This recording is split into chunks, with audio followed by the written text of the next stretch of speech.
Vers le dimanche 12 février, Évangile de Jésus-Christ selon saint Matthieu, au chapitre 5, verset 20. En ce temps-là, Jésus disait à ses disciples, Je vous le dis, si votre justice ne surpasse pas celle des scribes et des pharisiens, vous n'entrerez pas dans le royaume des cieux. Acclamons la parole de Dieu. Donc j'ai retenu là juste un extrait de l'évangile de ce dimanche. Une loi nouvelle, aimer davantage. Si votre justice ne surpasse pas celle des scribes et des pharisiens, vous n'entrerez pas dans le royaume des cieux. La justice des pharisiens était marquée par une belle exigence et de nombreuses pratiques admirables. Et pourtant Jésus nous dit ici que cette justice qui se limite à l'obéissance à des lois, même très exigeantes, ne permet pas d'entrer dans le royaume des cieux, dans cette vie de communion avec le Seigneur.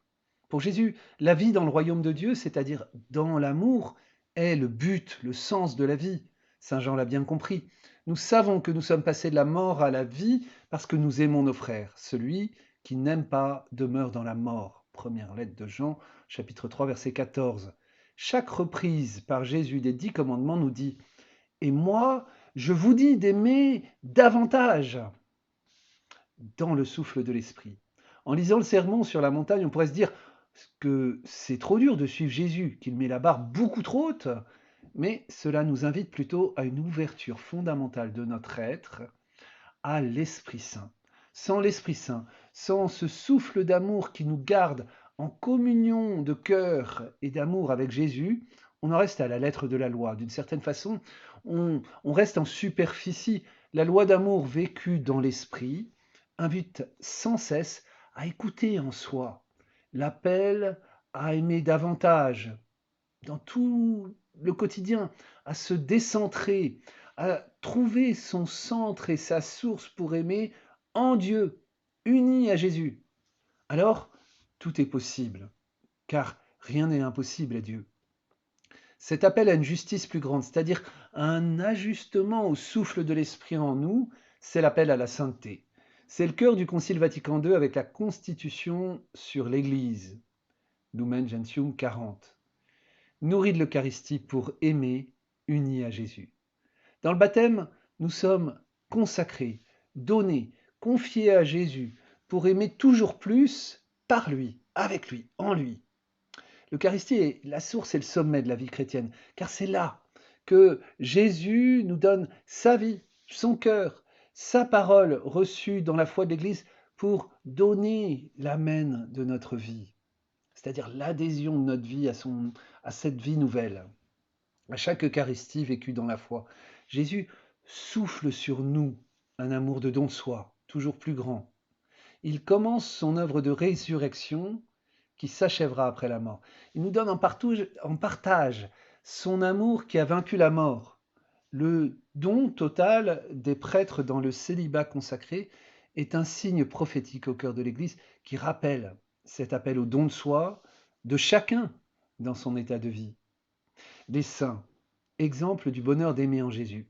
Cet appel au don de soi dans l'amour, cet appel à aimer toujours davantage, poussé par l'Esprit Saint, est illustré par tous les saints dans l'histoire de l'Église. Chaque histoire de sainteté nous redit à chacun, ne laisse pas la tiédeur, la médiocrité gagner ta vie. Tu peux aimer davantage. Avance au large dans l'amour. La communion des saints nous entraîne, car le témoignage de leur vie se prolonge aussi dans leur prière pour nous, unis à Jésus. Sainte Thérèse disait, quand je serai au ciel, je passerai mon ciel à faire du bien sur la terre. Voici quelques saints qui nous parlent, qui me parlent, et que vous pourrez prolonger la liste dans vos partages avec ceux qui vous parlent à vous.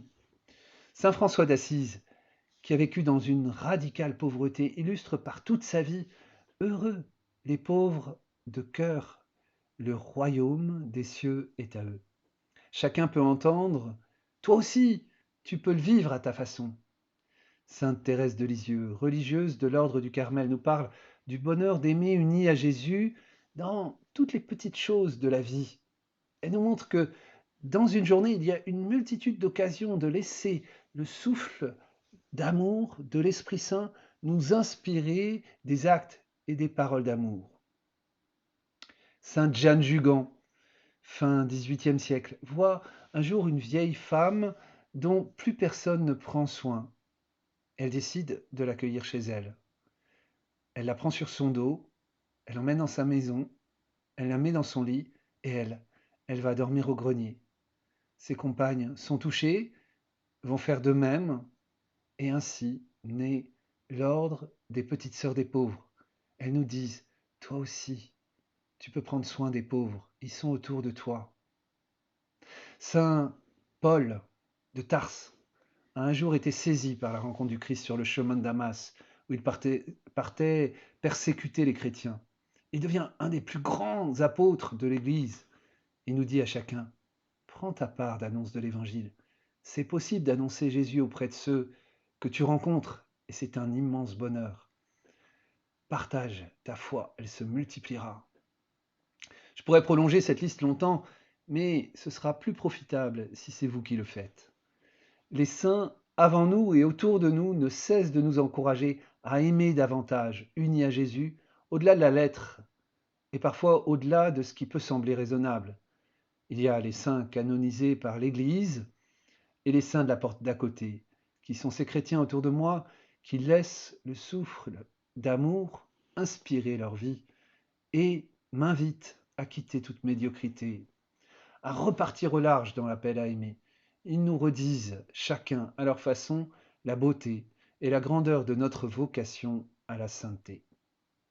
Dans le partage, je vous invite à partager ce qui vous touche, une découverte, et puis plus particulièrement peut-être partager un saint que je connais, dont le témoignage m'entraîne à aimer davantage Dieu, de cet amour, d'une justice plus grande, et voir peut-être tout simplement tel ou tel frère ou sœur dont le témoignage vous pousse à aimer davantage. Ce sont ces saints de la porte d'à côté dont nous parle le pape François. Puis dans la semaine, tout simplement demander à l'Esprit de me montrer sur quel point de ma vie je suis appelé aujourd'hui à aimer davantage.